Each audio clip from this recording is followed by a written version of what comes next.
Hey everybody, Koldar here. Today we're looking at Imperial Vizier Zor'lok in Heart of Fear, and this is normal difficulty.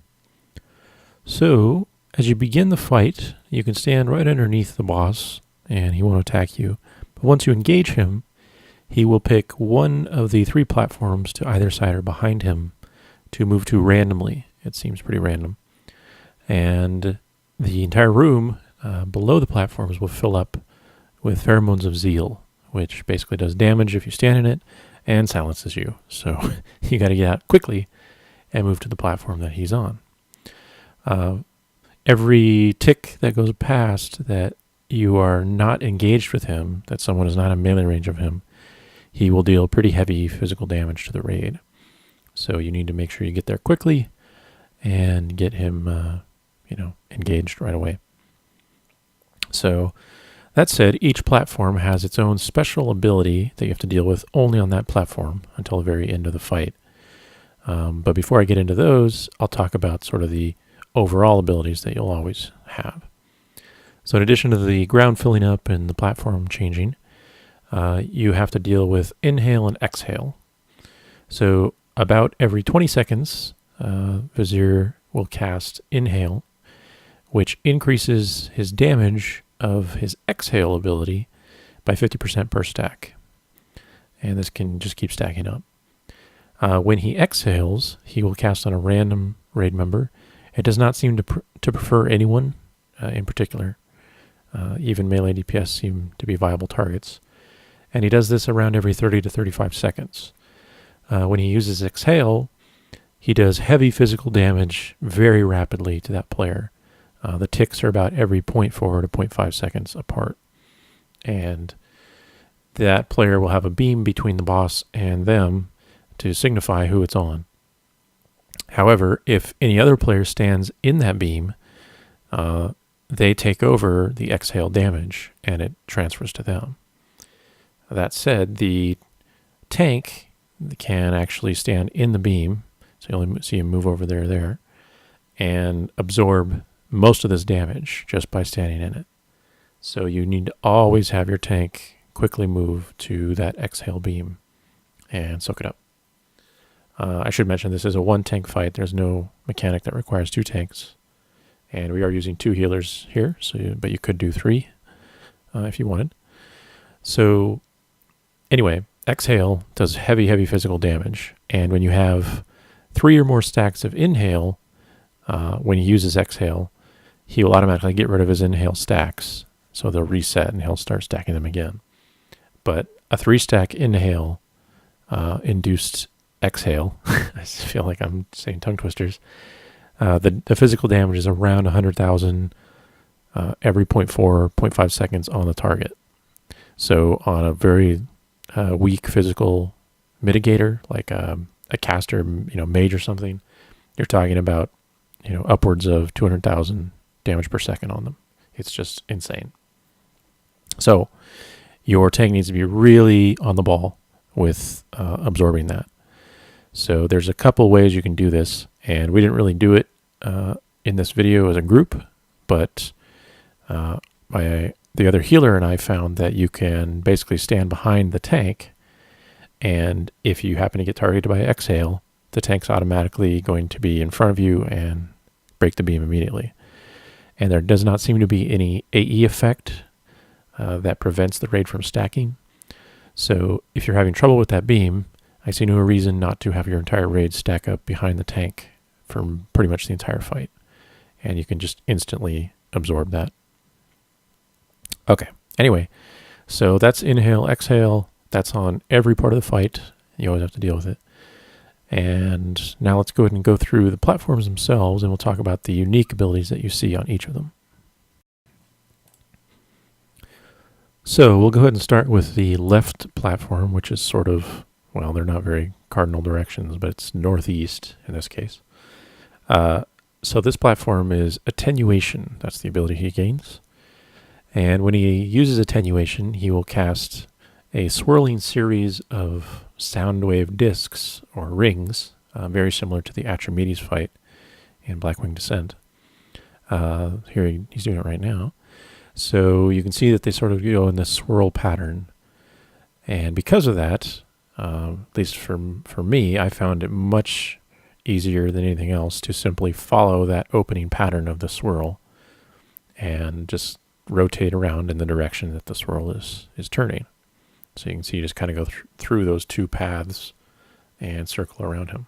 Other people like to dodge between them based on the damage they took. I think that's wrong, but we survived it, so I guess whatever works. But yeah, you can see I'm just curving in the path that they're going, following him around, and he has a really big hitbox for melee, so you can pretty much still attack him full time if you're worried about damage. That said, survival is the key. The berserk timer is not that severe, so I think it's more important that you survive those sort of phases without worrying so much about that. There you saw an exhale on our shaman, nearly killed him.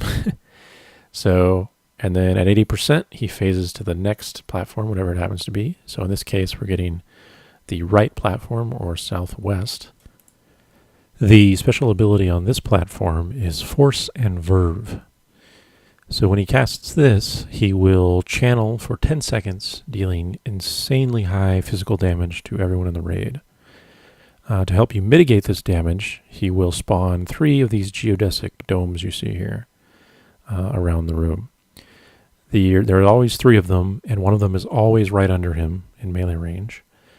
But the other 2 will always be in the same distance from the boss, but their actual location around him at that, circular radius is varied. It can be anywhere around him. So there's always one in melee range, there's always one slightly out from that, and then there's always one slightly out from that second one. But the actual position is random. That said, if you are standing in one of these domes, you take 40% reduced damage from the Force and Verve AE for the duration. Unfortunately, only 4 players can gain benefit from the damage reduction from a single dome at any given time. So you need some sort of system to basically assign players to use the domes properly so that you aren't getting 5 or more people in one dome, and therefore one person is not actually getting the damage reduction buff. So because there's always one in melee range, and then the others are the same distance from him, just random locations, we assign players based on distance from the boss using the domes. So like our 2 melee DPS, our tank, and myself, as sort of a melee healer, we use the melee one. Our paladin used the middle one, and then all our ranged DPS used the back one.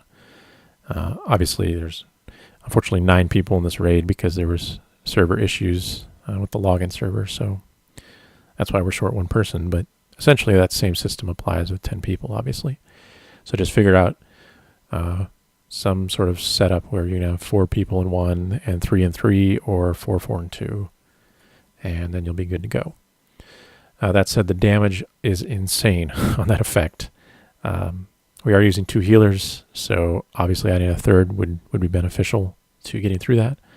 But basically use all your raid cooldowns for this ability and try to get a sort of a system going that you can alternate them for every cast so that you're not overlapping cooldowns and you'll have them up. Because this ability is used on this platform, but then also on the last phase where he combines all of his effects as well. So, yeah, anything you can do to mitigate that damage is helpful. And like so many abilities in this zone, unfortunately it's physical, so your mages are going to take way more damage than your holy paladins or whatever, but yeah, you gotta adjust. So as we move on here to the last platform, this is the southeast, or back one, I guess. So this special ability is simply a charm effect. It's cast on 2 random raid members, and there were reports of it being cast on tanks, but we did not see that, so I think that was probably fixed. But essentially 2 people get charmed, and then you have to kill them to 50% health and break the charm. That said, if you're not careful, you can kill them outright, which we did to our rep paladin there, unfortunately. So be very careful with that. And as with any charm effect, if you use debuffs, dots, things like that, they will stay in effect when the charm breaks. So just be wary of what you're doing. You can, of course, stun and CC like normal. So that'll help if you need it. But yeah, it's pretty basic. Just be ready for the charms. Use your CCs. We found that if a healer got charmed, it was best to break them first so they could get back to healing. So just be aware of that. But otherwise, just like any other charm effect you've seen in any fight. So once the boss pushes over to 40%, which he's about to do here, he'll enter the last phase where he flies to the center of the room again. He inhales all the excess pheromones that have been on the ground, so you can actually walk out there and do stuff. And then he basically combines all the special effects of the 3 platforms into the final phase. So, as you might suspect, this is the time to use your Bloodlust, burn your DPS cooldowns, all that good stuff. The main thing really is just doing what you did for all the various effects on the platforms out here and keeping the system in order. So, just as before, the Force and Verve AE with the domes is the most dangerous by far, probably followed by charms if they happen at the same time as the discs. So if you get a charm, you have to break that person really quickly, because if a attenuation disc series follows it, and that player gets charmed midway, you're going to have them taking damage but not be able to heal them until the charm breaks. So just be very careful of your timing on those things. Otherwise, just don't be afraid to blow any cooldowns you have, as the damage gets pretty high in this phase. I should also mention that when this phase begins and he inhales all the pheromones, that will buff the Vizier with 10% more damage and 20% more haste for the rest of the phase. So he does do a little bit more on everything that he does here. But that's pretty much it. There's nothing incredibly amazing about this final phase. So he just keeps doing his inhales. And then he'll exhale. People get charmed. So yeah, there we're using stuns. One thing to be aware of is, yeah, we almost killed our warlock again. We did have a situation in one attempt where a charmed player stunned, or I think blinded, in some way disoriented our tank. And this caused the boss to think he was not being meleeed for a while.